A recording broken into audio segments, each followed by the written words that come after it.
ये वीडियो आपके चैप्टर 5 का अगला वीडियो है जिसमें हम कॉम्बिनेशन ऑफ रजिस्टर्स के बारे में डिस्कस करेंगे। एक तो सीरीज कॉम्बिनेशन और दूसरा पैरेलल कॉम्बिनेशन। ठीक है, दो कॉम्बिनेशंस के बारे में हम यहाँ डिस्कस करेंगे। तो पहला है हमारा series combination. Series combination of registers. अगर सीरीज में रजिस्टर लगे हुए हो तो उनका फिर इक्विवेलेंट कैसे पाया जाता है ये हम बताएंगे।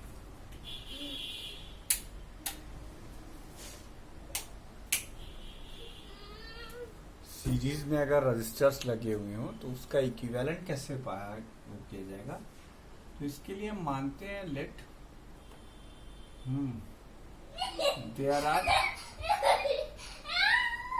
there are three registers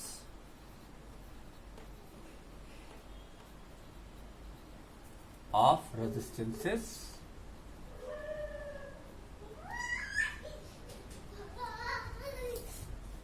R1, R2 and R3 respectively are connected as shown in the figure. Are connected as shown in the figure. किस तरीके से कनेक्टेड है वो फिगर में शोन है। देखिए, इस डेरिवेशन के थ्रू हम आपको बहुत सारी important information regarding to resistance देंगे। सबसे पहले तो ये जान लीजिए कि रेजिस्टेंस को शो यूं किया जाता है। अब ये आपका एक रेजिस्टेंस है R1, इसके दो पॉइंट मान लीजिए, एक A और एक B। फिर एक और रजिस्टर हमने कनेक्ट किया, इसका पॉइंट A और ये C। फिर हमने एक रजिस्टर और कनेक्ट किया, ये R2 और ये R3। ये तीन रजिस्टर्स इस तरीके से कनेक्टेड हैं। इसमें बहने वाली करंट I है। तो इसका पोटेंशियल ड्रॉप V1 माना जाएगा, इसका पोटेंशियल ड्रॉप V2 माना जाएगा और इसका पोटेंशियल ड्रॉप V3 माना जाएगा। करंट तीनों रजिस्टर के अंदर सेम होगी। जिस सिरे से करंट एंट्री लेगी वो पॉजिटिव एंड, जिधर से लीव करेगी वो नेगेटिव एंड। ये हाई पोटेंशियल माना जाएगा, ये लो पोटेंशियल माना जाएगा। इसी तरीके से ये पॉजिटिव एंड, ये नेगेटिव एंड, ये हाई पोटेंशियल, ये लो पोटेंशियल। इसके लिए ये पॉजिटिव, ये निगेटिव, ये हाई पोटेंशियल और ये लो पोटेंशियल। ठीक है, अब करंट अपने आप से तो आने से रही, तो इसको लाने के लिए हम यहाँ पर एक बैटरी कनेक्ट करेंगे। ये बैटरी कनेक्ट हो रही है। ठीक है, इस बैटरी से करंट निकल रही है, I करंट, और ये बैटरी का पॉजिटिव टर्मिनल है, ये बैटरी का निगेटिव टर्मिनल है। इससे अप्लाइड वोल्टेज V है। ये सीरीज कॉम्बिनेशन ऑफ रजिस्टर्स है। Resistances are said to be in series if there is only one path. If there is only one path to travel the current across the resistor. Resistors तब तक series में कहलाते हैं। तो लिख देते हैं हम पहले, Resistors are said to be connected in series if there is only one path to travel by the current across the resistors. Across the resistors. एक ही करंट चलनी चाहिए सारे रजिस्टर्स में से, और एक ही रास्ते से चलनी चाहिए। जब तक आपको कॉम्बिनेशन के अंदर ये चीज दिखाई देगी तब तक आप कॉम्बिनेशन के सारे रजिस्टर्स को सीरीज में अज्यूम करेंगे। ठीक है, अब यहां पर हमने 3 रजिस्टर्स लिए हैं, तो ध्यान से देखिए ये जो V1 है ओम्स लॉ के हिसाब से ये V1 पोटेंशियल ड्रॉप, ये जो V1 है ये क्या है, potential drop, potential drop across R1 है, इसकी वैल्यू है I1 R1। बच्चों इसको हम इस फॉर्म में भी लिख सकते हैं VA माइनस VB, ये इनिशियल पोटेंशियल और ये फाइनल पोटेंशियल। इसी तरीके से जो V2 है ये पोटेंशियल ड्रॉप अक्रॉस R2 है और इसकी वैल्यू IR2 है, ये हो गया VB माइनस VC। ठीक, उसी तरीके से V3 potential drop across R3 और ये हो गया IR3 VC माइनस VD। ठीक, तीनों के हमने पोटेंशियल लिख लिए। अब सपोज कीजिए कि हम इन रजिस्टर्स की जगह पर बैटरी से सिर्फ एक रजिस्टर कनेक्ट कर रहे हैं, सिर्फ एक रजिस्टर, ये एक रजिस्टर हम कनेक्ट कर रहे हैं, एक रजिस्टर है, इसमें I करंट फ्लो कर रही है, ये पॉजिटिव टर्मिनल होगा, ये निगेटिव टर्मिनल होगा, अप्लाइड वोल्टेज फिर भी V ही है, और अब इसका रेजिस्टेंस आप R सीरीज मान लीजिए, ये इक्विवेलेंट रेजिस्टेंस इन सीरीज हो गया। ठीक है, तो आप लिख सकते हैं, अच्छा ये वाला पॉइंट आपका अभी भी A है और ये वाला पॉइंट आपका D है, क्योंकि आपने A और D के बीच में मर्जर किया है, A और D के बीच में मर्जर किया है, तो ये B और C गायब हो गए और सिर्फ क्या बचा, पहला पॉइंट A और लास्ट पॉइंट D बचा। तो अब पोटेंशियल ड्रॉप जो आप निकालोगे वो निकालोगे VA minus VD is equal to IRS, और ये V के बराबर होगा, इसके बराबर होगा V के, applied potential difference by the battery.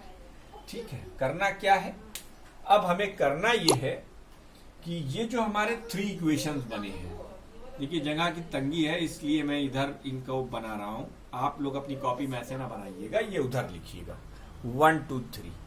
अब मिटाना नहीं चाहता मैं, इसीलिए इसको, ये तो वीडियो को पॉज करके इतना तो आप नोट ही कर लीजिए, जिसकी जरूरत नहीं है वो चीज मैं मिटा देता हूँ। वीडियो को पॉज कीजिए और इसको नोट कर लीजिए, जो ऊपर लिखा हुआ है थोड़ा सा हमें जरूरत है इस जगह की, हम नहीं चाहते कि फिगर बिना डेरिवेशन किए हम इरेज कर दे। इसलिए बच्चों अगर हम 1 2 3 को ऐड करें, एडिंग 1 2 एंड 3, एडिंग 1 2 एंड 3, आप क्या पाएंगे, आप पाएंगे VA minus VB plus VB minus VC plus VC minus VD।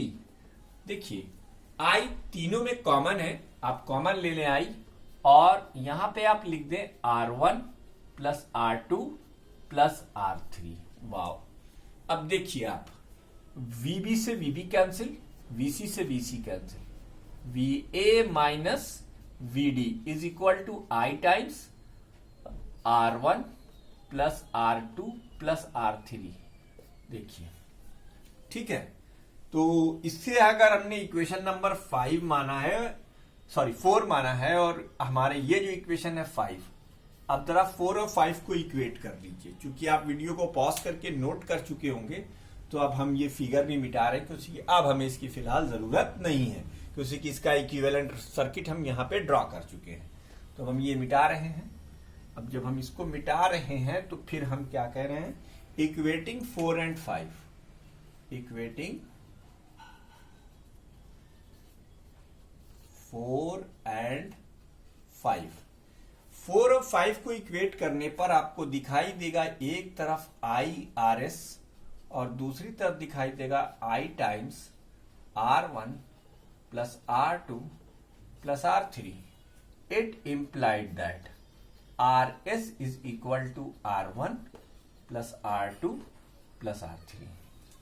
तो क्या कंक्लूजन आप ड्रॉ करेंगे कि in series combination of resistance the equivalent resistance is greater than the greatest. ये बात नोट कर लिए क्या, in series arrangement, in series arrangement, series arrangement, in series arrangement of resistors, equivalent resistance, equivalent resistance is greater than the greatest resistance, greater than the greatest resistance। ये आपने note करना है। Greater resistance, जो आपका सबसे बड़ा resistance होगा उससे भी बड़ा होगा ये, ठीक। तो ये था सीरीज इक्विवेलेंट। अब हमारे पास दूसरा केस है, पैरेलल अरेंजमेंट। अब हम पैरेलल अरेंजमेंट करेंगे, तो वीडियो को पॉज करके इसे भी नोट कर लें। तो पहले ये वाला मिटा देते हैं और फिर थोड़ी देर के बाद ये वाला मिटा देते हैं, ठीक है। पैरेलल अरेंजमेंट देखिए, अभी यहां इसके आगे बढ़ेंगे ताकि आपको कंफ्यूजन ना हो। दूसरा जो है पैरेलल अरेंजमेंट है, पैरेलल अरेंजमेंट।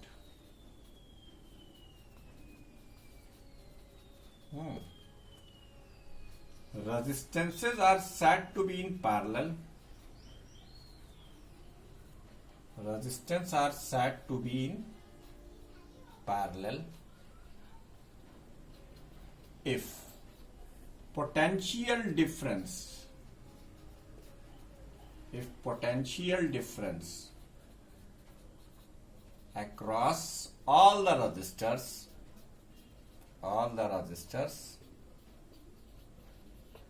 आर सेम, ठीक। अब देखो, I got a technique for you. एक टेक्निक से हम इसको समझेंगे। एक्चुअली इसमें जो हम टेक्निक इस्तेमाल करने जा रहे हैं उसका डिस्कशन हम बाद में करने वाले हैं किरचॉफ लॉ में, लेकिन अभी फिलहाल यहां पे हम आपको एक्सप्लेन किए दे रहे हैं। बच्चों टेक्निक क्या है, मान लो तुम्हारे पास 3 रजिस्टर्स हैं।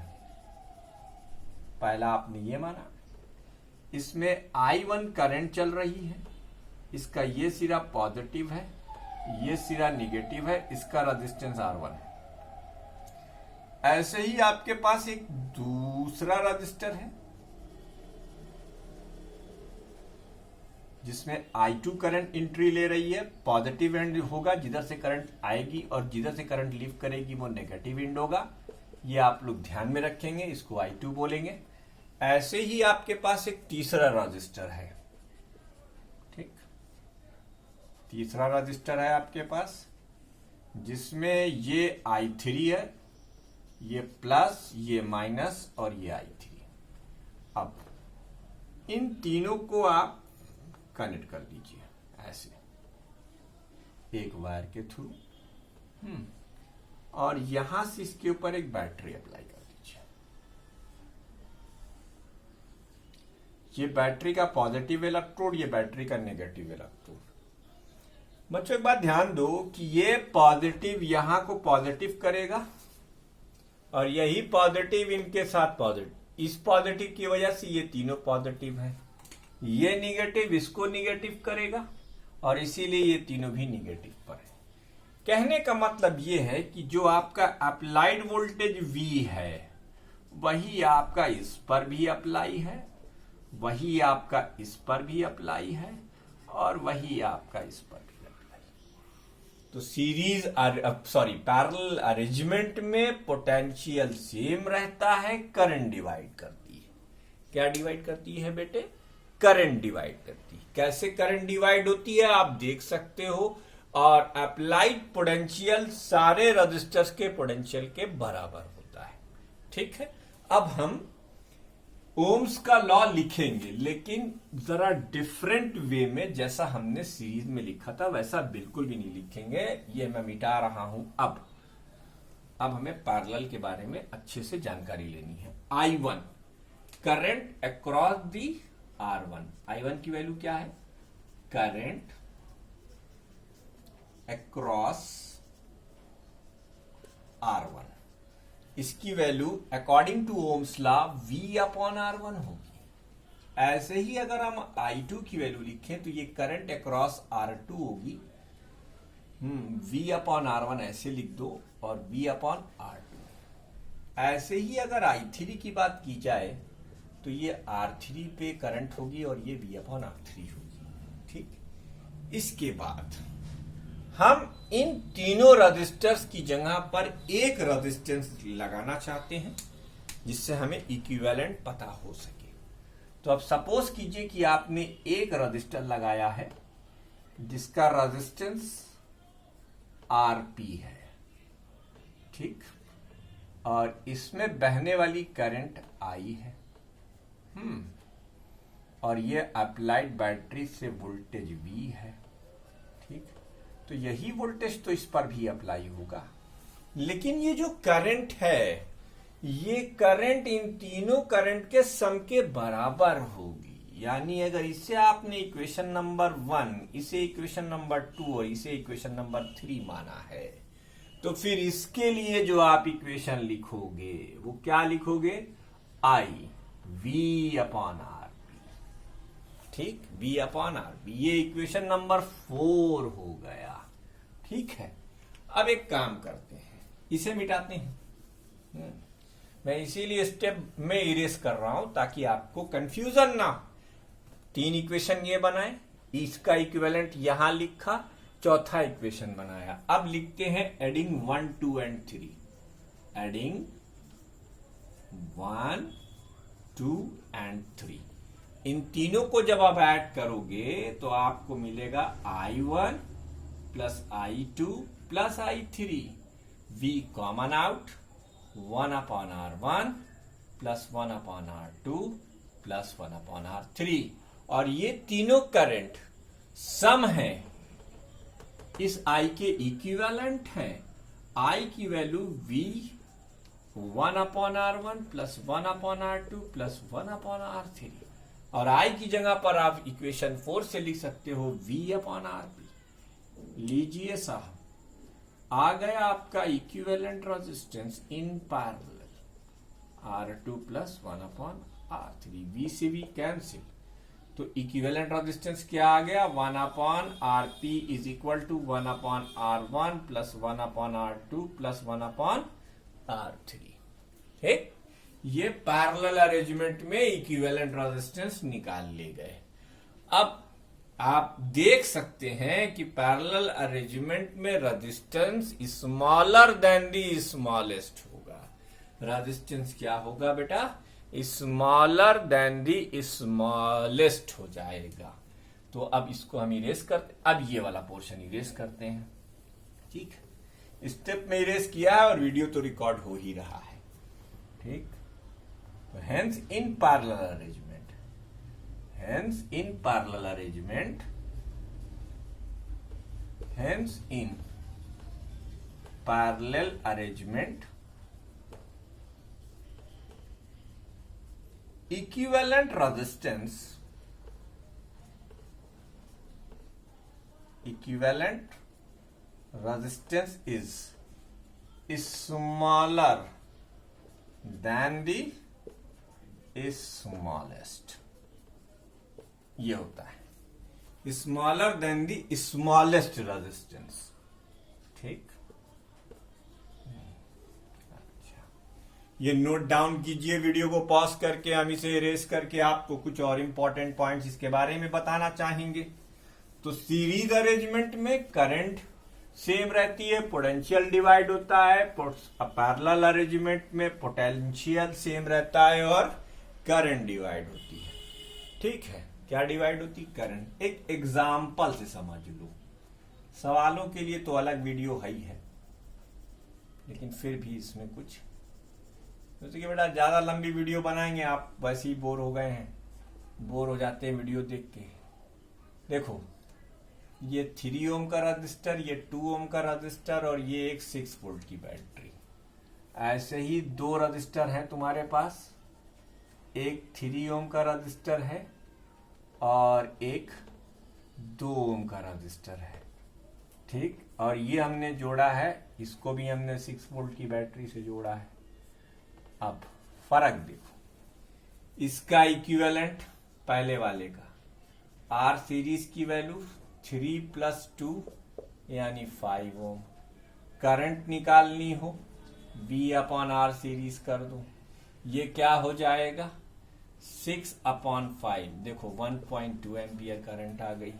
इसका पोटेंशियल निकालना हो और इसका पोटेंशियल निकालना हो तो V1 की वैल्यू क्या हो जाएगी IR1 यानी 1.2 × 3, ये हो गया 3.6 वोल्ट। V2 की वैल्यू निकालनी हो IR2 हो गया यानी 1.2 × 2, ये क्या हो गया 2.4। तो ये इतनी चीजें सीरीज से निकाली जा सकती हैं। अब अगर पैरेलल की बात करें तो पैरेलल अरेंजमेंट का रेजिस्टेंस देखो, R parallel 1/R parallel is equal to 1/R1 + 1/R2। It implied that 1/R parallel is equal to 1/2 + 1/3। थोड़ी देर तक सॉल्व करो, आंसर तुम्हारा आ जाएगा 1.2 ओम। कितना आया रेजिस्टेंस 1.2 ओम। अब अगर इसमें करंट I1 है और इसमें करंट I2 है तो I1 की वैल्यू क्या होगी, तुम जानते हो पैरेलल अरेंजमेंट में अप्लाइड पोटेंशियल ही ब्रांच का पोटेंशियल माना जाता है। तो I1 की वैल्यू हो जाएगी V/R1 यानी V की वैल्यू 6 वोल्ट, R1 की वैल्यू 1.2, तो ये क्या हो गया 12×5 = 60, 5 एम्पियर की करंट जाएगी। और I2 की वैल्यू क्या हो जाएगी V/R2 6 volt divided by sorry R1 की वैल्यू जो है वो 3 ओम है, आई एम सॉरी 3 ओम। तो 3 ओम यानी R1, तो ये कितना हो जाएगा 2 एम्पियर और ये हो जाएगा 2 ओम, तो ये 3 एम्पियर। नेट करंट कितनी हो जाएगी I1 + I2 यानी 3 2 5 एम्पियर, खत्म। तो ये सीरीज और पैरेलल में इक्विवेलेंट निकालने का तरीका। और ये अब इसमें वीडियो को पॉज करके आप नोट कीजिए। अब इसमें हम तुम्हें दो चीजें और बताते हैं। मान लो n रजिस्टर्स इक्विवेलेंट हैं जो सीरीज में जुड़े हुए हैं, n रजिस्टर्स ऐसे, कितने रजिस्टर्स हैं n रजिस्टर्स, सबका रेजिस्टेंस R है, तब इक्विवेलेंट रेजिस्टेंस क्या होगा NR होगा। अब यही n रजिस्टर्स अगर पैरेलल में जोड़ दिए जाएं, ठीक, किसमें पैरेलल में जोड़ दिए जाएं, तब क्या होगा भाई, तब सबका रेजिस्टेंस R है तो R क्या होगा 1/R पैरेलल की वैल्यू आ जाएगी N/R। तो